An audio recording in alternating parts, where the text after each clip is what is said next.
Deciding what mouthpiece to play for different repertoire really is all about your personal decision, okay? So what I do and how I work with mouthpieces may be different than how you would do it.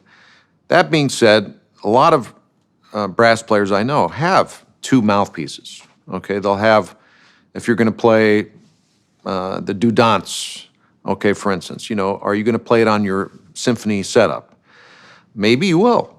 I've never been like that. I need to have two weapons in my case. I like having the versatility for having a different sound or make it a little easier to perhaps play a solo piece, okay?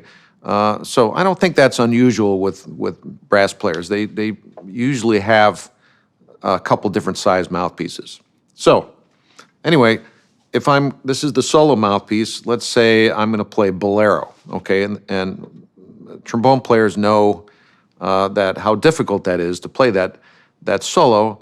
Not so much it's difficult by itself, but waiting for, the 5 minutes or 4 minutes, I don't know the timing exactly, but you're sitting there waiting to play it on stage. So it's important that you have something you feel very secure about.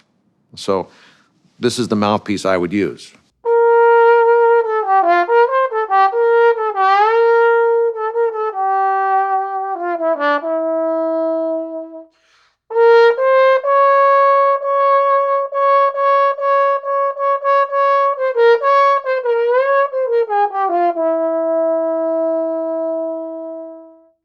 Something of that nature would be, really appropriate to use the solo mouthpiece, the Laskey solo JA mouthpiece.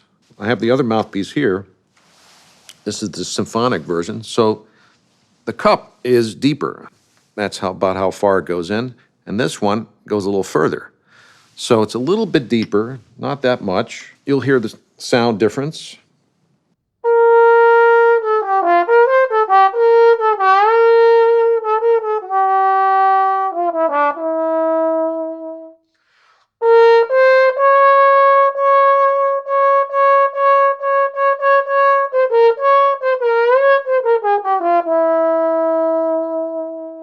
When I play those mouthpieces, the symphonic version is a little bit more difficult. It's a little deeper, and it has maybe a deeper sound. Is it more appropriate sound for the Bolero? I don't think so.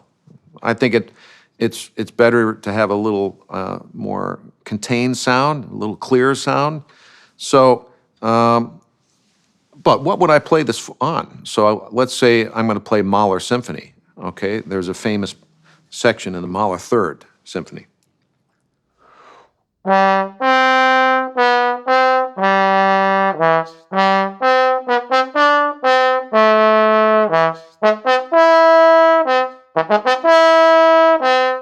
So these kind of volumes where you're playing full out, this mouthpiece really, I think, is more appropriate for that type of repertoire.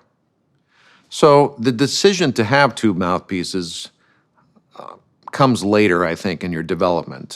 So if you're in college, let's say at Juilliard, some of my students will have two mouthpieces. But even later, it could be a decision later, after you graduate, after you're playing in an orchestra, hopefully, or you're a doubler. Let's say you're a freelancer. Okay, you have to play a dance band gig one night, or you're playing in a jazz quartet, and then the next night, you're playing in the local orchestra.